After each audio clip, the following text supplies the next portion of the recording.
My name is Shelby Alay, and I am a secondary science teacher at Eisenhower High School in Goddard, Kansas.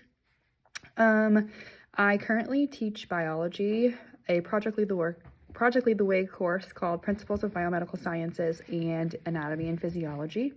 I've been in this spot since the fall of 2016. I actually long-term subbed for a year in the district, and then I did the transition to teaching program starting in the fall of 2017 and completed that in 2019.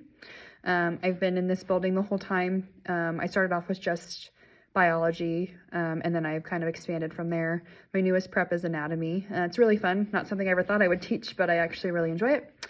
I definitely shifted gears from what I thought I would do.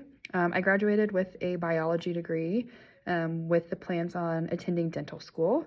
I did that in the fall of 2015 is when I graduated, and I just didn't get in. I just kind of fell into long-term subbing and really, really liked it and decided to make it a career, and I've enjoyed it ever since.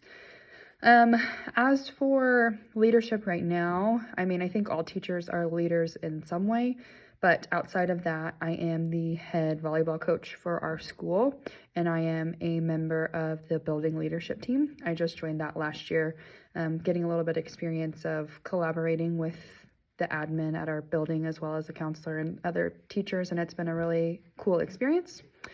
A little bit about myself. I married my husband Brandon in 2019, so we'll be married 5 years this June. We went to school together, K through 12 basically.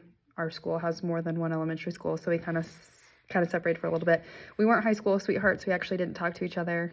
We graduated 2011 and didn't talk to each other again until 2017, so it's kind of ironic. We had our son Brooks in November of 2020.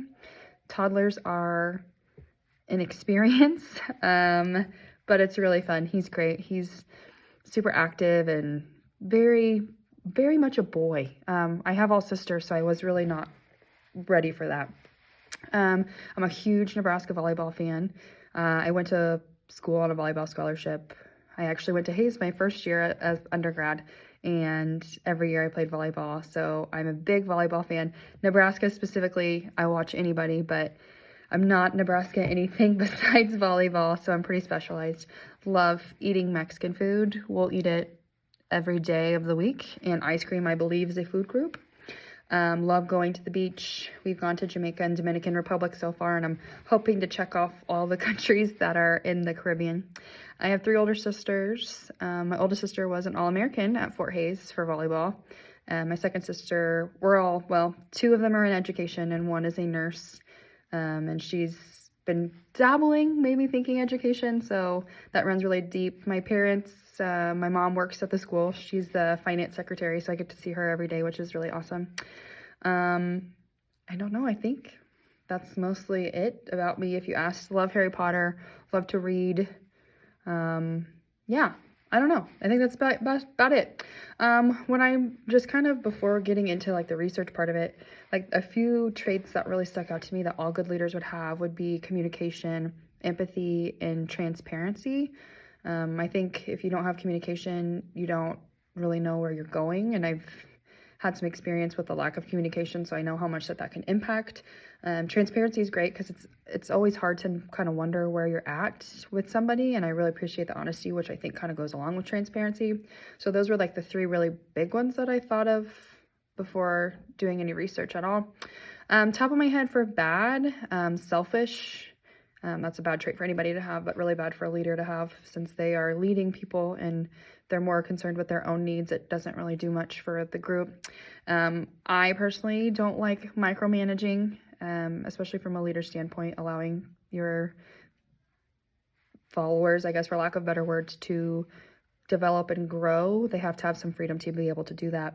And the last one I thought of was being inflexible, being able to change and adapt to things. As we know, education doesn't always go how we think it's going to go. So if you're unable to deal with change and evolve, that's going to be a really, really hard thing. Experience personally, I did play for 3 different colleges. So when I thought leaders, I really kind of thought coaching, and with a coaching mindset, I really thought coaching. And I had a lot of different exposure to different types of coaches, not just collegiate. I played 3 sports in high school also. So seeing a lot of those different styles, and I really think when we have exposure to bad leadership, it created a lot of turmoil within the team. I experienced a lot of favoritism that didn't necessarily go in my favor. That was really hard to overcome because I just didn't understand how I don't know, but it just leads to a lot of distrust and a lot of negative emotions that I feel like could have been avoided if some of those traits that that coach exhibited would have not had. I think when you have poor leadership, you start to doubt them and their leadership abilities, but you also start to doubt yourself because of that unpredictability of not knowing where things are going. So I've worked for 2 different principals, and I've mostly had good experiences with both of them. We have a new principal this year, and he's been great. I just think the mistrust is the biggest thing that would be really hard to overcome when there is poor leadership. And I think COVID really exposed some things that I maybe didn't realize were happening, that kind of came to the forefront. And in the last couple of years, it's been so much better and everything has been a lot more open. That communication piece is just so huge. So those are my first instincts with that. A little bit about me, and I'm excited to see what I can learn.